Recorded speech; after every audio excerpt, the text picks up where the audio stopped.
With striking looks, a beautifully designed cabin, high-tech features and an improved engine range, the Vauxhall Insignia has an impressive CV for success in the medium-range Mondeo sector. A family Vauxhall that's genuinely desirable? That's about the size of it.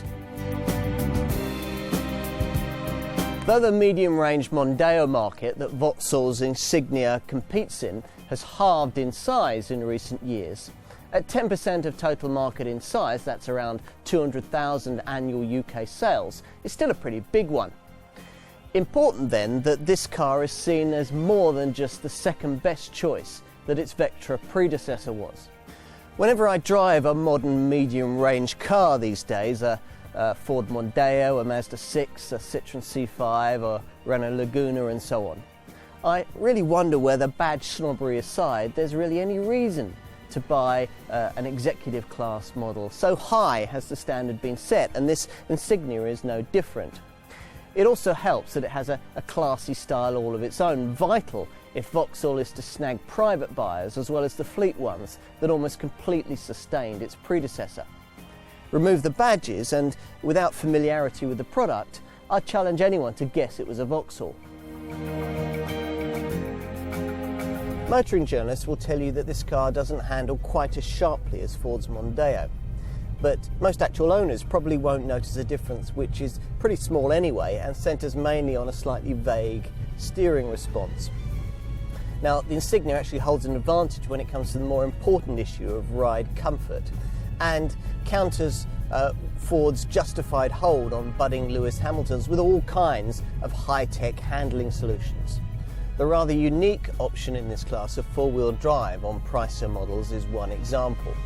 The sub-drive system is a very clever one. It's able to instantaneously alter the distribution of torque between the wheels to enhance both traction and handling. There's also the very clever but optional adjustable damping flex ride system, which allows enthusiastic drivers to choose a chassis setup that suits their particular driving style, the choice being between standard, comfort-orientated tour and sharper sport. Now go for the faster petrol models and you'll need it. Even the 2-litre turbo manages rest to 60 in around 7 seconds, and it's a true 150 mile an hour car. Just as well then that safety is 5-star. The ABS brakes even flash the brake lights at speeds over 20 miles an hour if you apply them powerfully. Offered as a 5-door, a 4-door or a sports tour estate, this Insignia attempts to create a head-turning dynamic appearance and isn't unsuccessful, managing at the same time to be the sleekest car in its sector with a drag factor coefficient of just 0.27 CD. This 5-door hatch is nigh on impossible to distinguish from the 4-door saloon at a glance. Both have this bowed roofline that tapers dramatically towards the rear and might be an issue for taller passengers when they're trying to get in the back. As you can see, that coupe-style roofline may also slightly compromise taller passengers when it comes to rear seat headroom too. Just as well then that this car is so much bigger than its Vectra predecessor, 21mm longer and 50mm wider. Now, as a result of that, there's 490 litres of space in this 5-door hatch's luggage compartment with all the seats in place. Split fold the rear bench down and you've got 1010 litres of space. Go for the Sports Tour Estate and that luggage capacity with the rear seats folded flat rises to 1510 litres. The designers tried even harder with the cabin than they did with the exterior. Certainly they intended that someone used to much more luxurious surroundings would feel perfectly at home here, an objective that's certainly been achieved. There's a real sense of class and quality, both in how it's built and in what it's built from. And the mood is helped further by adaptive ambient lighting and the fact that a massive amount of attention has been paid to the seats, which set new standards for comfort, ergonomics and safety.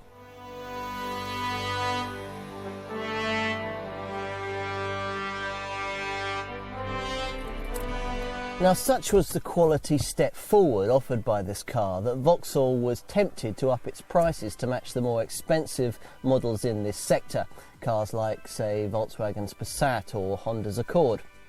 As it is, they've wisely stuck to matching the mainstream rivals like Ford's Mondeo or Renault's Laguna, with prices that mainly sit in the £16,000 to £25,000 bracket. Petrol buyers will choose the entry-level 1.8 litre 140 PS Ecotec unit, while those for whom performance takes priority over running costs can opt for a 220 PS 2 litre turbo or a 260 PS 2.8 litre V6 range topper.